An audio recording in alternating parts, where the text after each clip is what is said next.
Is it Ange? Is it the players? Is it the combination of the two? I'd go. I'd add another element into there. I think it's the boardroom as well. So I think it's Ange. I think it's the players. I think it's the boardroom. I think it's a melting pot of all three. Ange, good on him for standing on his morals, but the formation, the philosophy doesn't work. And I don't know if it's the players or it's just the style. But you got to look at the players. Van der Ven is probably one of the quickest players in the league. Keeps pulling his hamstring because he's having to chase back. He's having to chase, run the other way, right? Romero's picking up injuries. The players are having to make rash decisions because they're being caught out a lot. And then on top of that, is it a case of, well, if you have better players in that system, they'll perform well? Or is it the boardroom and this new philosophy of picking younger players? Because you look at Brennan Johnson, Archie Gray, all these younger players that they're bringing in and hoping that they can turn into diamonds. Is all of that working? No, clearly not. Yeah. So that's my view, and I think it's all three. Yeah, I agree, and I think you could end up in this really interesting place where how he wants to play it, and the type of football he wants to play may not even be the right thing to do in this league. Number one, right? Mm-hmm. So even his idea may need refining, may need shaping, etc. Then you add in the level and quality of his players, which if it's not the right thing, then that compounds it because they're not at a level to maybe do some of that. Then you add as you're right, from the boardroom level, what they have or haven't done. So have they got the right people in key positions to make certain decisions? We're seeing at other clubs like Manchester United where that can have long-term effects. And we see at other clubs where, despite what everyone wants to say, they talk about their money, etc. Man City has been well run. They've bought well, right? They've bought well. I think they've had a higher strike rate than most, but they've bought well. Look at FSG. Do you know what I mean? The way you guys are run. So I actually think there's no one answer to Spurs' problems, actually. Whereas if you look at somewhere like Chelsea, we could talk about all the players they bought, blah, blah, blah. But they brought in a good coach whose idea seems to work for the league, and he's done well with that group of players. Do you know what I mean? So that's where I think Spurs, there's just a few things that have happened over time, and they've not really fixed any of them.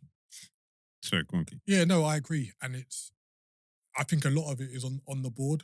Like you look at, go back to Pochettino, he got them to a Champions League final, and then just that summer, they didn't back him. Like that was the time to kick on. To capitalise on it. Yeah, definitely.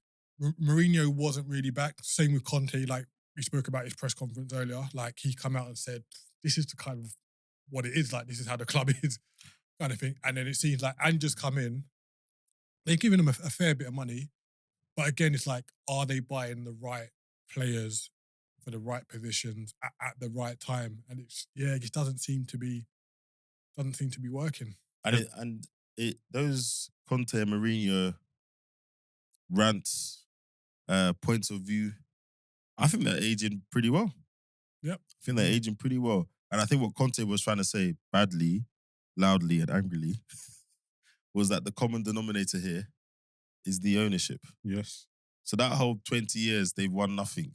There's you guys accept mediocrity, essentially, is what he's saying. Yeah. And he got a bad rap. You can't talk about your employers like that, blah, blah, blah. Well, this is a guy who has won stuff.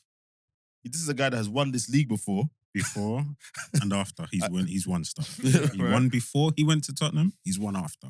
And there's always a thing of where people who have not done something, when someone who has done it is telling them something, if they don't like what the person's hearing, they dismiss it. Do you know what I mean?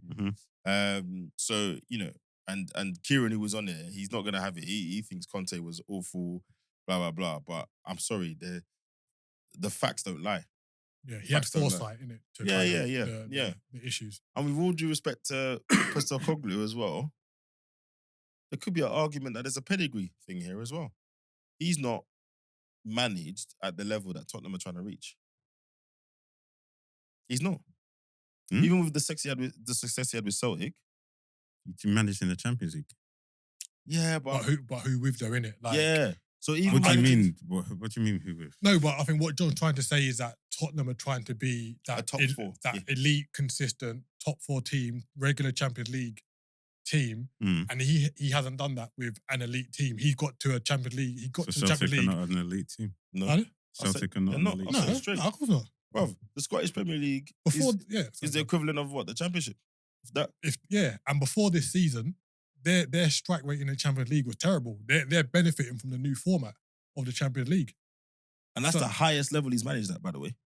Fair enough. Did the Yeah. Australian national team. So I'm not saying he's not a good coach or whatever, but when you look at someone's history, then you bring them somewhere and they don't look like they're making a step up, then their history is kind of saying this is what they are, right? So that also has to be talked about as well. And again, it's not only disrespecting, but the facts are the facts. You've arrived in the Premier League at this stage of your career for a reason. Do you know what I mean? And it's well documented he wasn't their first choice either. So is there almost you know what, guys?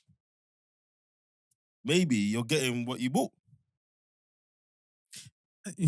I'm as a struggling. question. I'm struggling to agree with that just because.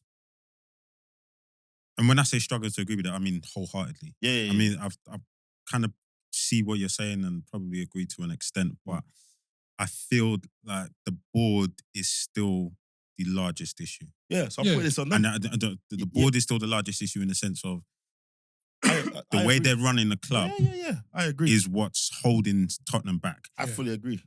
Is the pedigree of Ange? Yeah, but that's my point. They shouldn't have landed at him. That's No. on the board. I understand that. What I'm trying to say is, I think that's only a crux to a certain point. Mm. I think the problem is still the board and will still be the board as long as Daniel Levy and whoever else is around him is still at the helm. Yeah, I think they need to change their approach because again, you have managers of a certain caliber, you don't back them. You bring in a manager who just factually is not of the same caliber. You don't really, well, you do back him, but that process you use to pick the players, so I go back to the who's in what positions, whatever. Yeah, and I Well, think you know, Brennan Johnson for 50 million, Solanke was 60 million. You know, some of these signings could be questioned. yeah, Could be definitely. questioned. And it's like I know not everyone is able to go out and make marquee key signings, but if you look at Tottenham, like they haven't signed anyone that kind of gets you excited. If that makes, they spent a lot of money on Richarlison. Oh, They I were- forgot about him. Yeah, you know what I mean. They spent a lot of money on Solanke. I know he had a good season Yeah, last year, yeah, but it's really. again like And he's doing all right this season, to be yeah, fair. but it's not like He's not setting a line. yeah, like they haven't got that aura to attract like Yeah, but in this day and A age, decent everyone's player. using their data to go and find that gem that's playing in that obscure Colombian club. Bruv, you go do the same. Go do the same. Bournemouth, Brighton. But then All- again, it speaks to the board and Yeah, to and the the senior structure, management. yeah. Yes, that's what it Yeah, speaks to. I think Tottenham are going to be... I don't think it will happen. Apparently, there's rumours that they were going to sell the club. But unless there's some kind of personality transport. The only thing I will say is that the Italian director of football, the one that found Udogi and a few others, before he got in his little hot water, had to leave his job. You know, I forgot about that. some of the players he looked like he was doing a good job of Yeah. getting players in. Again, getting good value for money out of players. Udogi wasn't expensive. You know, not many people can say they knew much about him before he came here. So I think that's what they're suffering from. And those people don't grow on trees, to be fair. They're hard to fight. Ask Man United again. You know, it's not easy. It's not easy. But yeah, I'm not sure if Postecoglou makes it to Christmas if this carries on. Fair enough. What do you think? Do you think it's against the state of execution? I think letting him go. Remember, it's Daniel Levy, yeah? Yeah, but I think letting him go at this point or before Christmas, either between now or Christmas or the New Year, I think they'll be shooting themselves in the foot. I think they just accept it for what it is this season, regardless of the noise coming from the fans. Just accept it for what it is, and then just say, right, well, let's look to the summer. So they don't get rid of him and go get the Zerbi. Yeah, no. yeah, I think he'll stay till the summer. Yeah. But I think that Till the summer? Yeah, Yeah. I agree. I think Yeah, I think he'll leave in the summer. I think he might even want to go. Like, come in here's pressure, man. Like, and you can see when it was all nice and roses, he was like, yeah, it's all good. But as soon as the results dipped, And all the stuff we're saying, tetchy. all the stuff we're saying, he's living it every day. He will know whether he's getting what he needs from the board. He will know whether actually the structure upstairs is decent. He will know all of that. He will be feeling that every day. So yeah, you might be right.